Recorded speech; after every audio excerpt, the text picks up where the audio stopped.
राम राम जी। श्रीमद् भगवत गीता के 18वें अध्याय का महात्म्य। श्री पार्वती जी ने कहा, भगवान आपने 17वें अध्याय का महात्म्य बतलाया, अब 18वें अध्याय के महात्म्य का वर्णन कीजिए।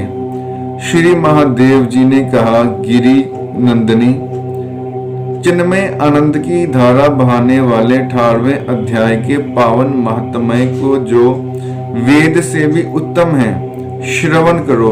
यह संपूर्ण शास्त्रों का सर्वस्व, कानों में पड़ा हुआ रसायन के समान तथा संसार के यातना जाल को छिन्न भिन्न करने वाला है। सिद्ध पुरुषों के लिए यह परम रहस्य की वस्तु है।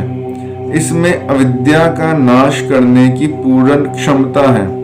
यह भगवान विष्णु की चेतना तथा सर्वश्रेष्ठ परमपद है।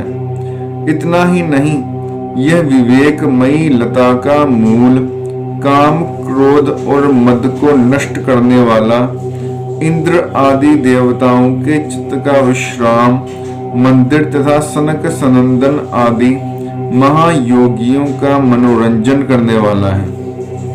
इसके पाठ मात्र से यमदूतों की गर्जना बंद हो जाती है।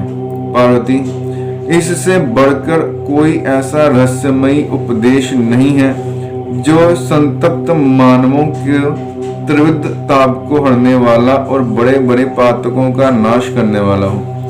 18वें अध्याय का लोकोत्तर महात्म्य है। इसके संबंध में जो पवित्र उपाख्यान है, उसे भक्ति पूर्वक सुनो। उसके श्रवण मात्र से जीव समस्त पापों से मुक्त हो जाता है। मेरु गिरी के शिखर पर अमरावती नाम वाली एक रमणीय पुरी है। उसे पूर्व काल में विश्वकर्मा ने बनाया था। उस पुरी में देवताओं द्वारा सेवित इंद्र शची के साथ निवास करते थे। एक दिन वे सुख पूर्वक बैठे हुए थे। इतने ही में उन्होंने देखा कि भगवान विष्णु के दूतों से सेवित एक अन्य पुरुष वहां आ रहा है। इंद्र उस नवागत पुरुष के तेज से तिरस्कृत होकर तुरंत ही अपने मणिमय सिंहासन से मंडप में गिर पड़े। तब इंद्र के सेवकों ने देवलोक के साम्राज्य का मुकुट इस नूतन इंद्र के मस्तक पर रख दिया। फिर तो दिव्य गीत गाती हुई देवांगनाओं के साथ सब देवता उनकी आरती उतारने लगे। ऋषियों ने वेद मंत्रों का उच्चारण करके उन्हें अनेक आशीर्वाद दिए। गंधर्वों का ललित स्वर में मंगलमय गान होने लगा।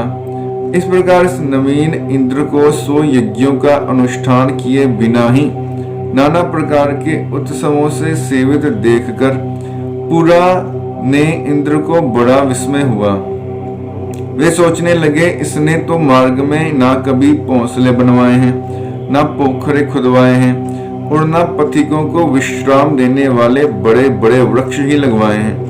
अकाल पड़ने पर अन्नदान के द्वारा इसने प्राणियों का सत्कार भी नहीं किया है। इसके द्वारा तीर्थों में सत्र और गांवों में यज्ञ का अनुष्ठान भी नहीं हुआ है।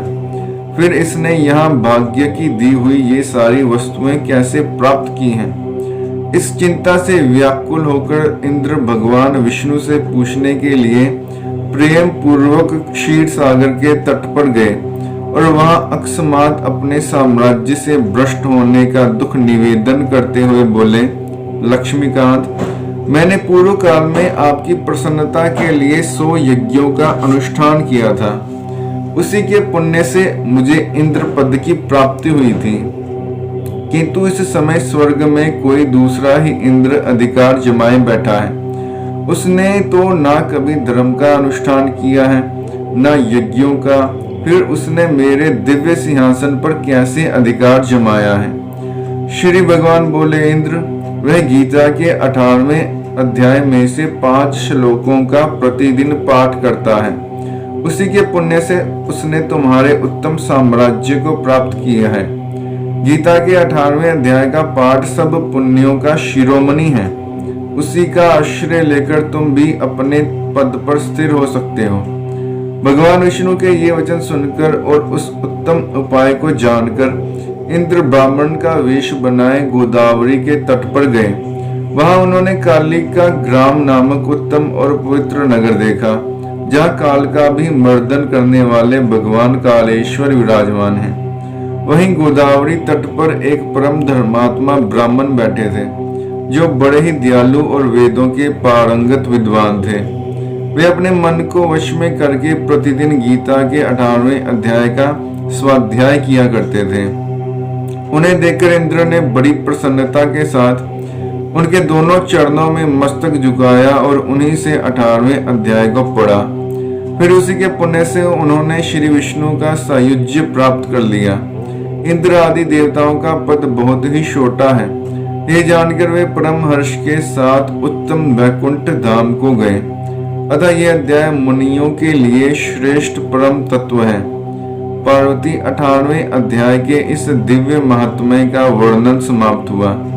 इसके श्रवण मात्र से मनुष्य सब पापों से छुटकारा पा जाता है। इस प्रकार संपूर्ण गीता का पाप नाशक महात्म्य बतलाया गया।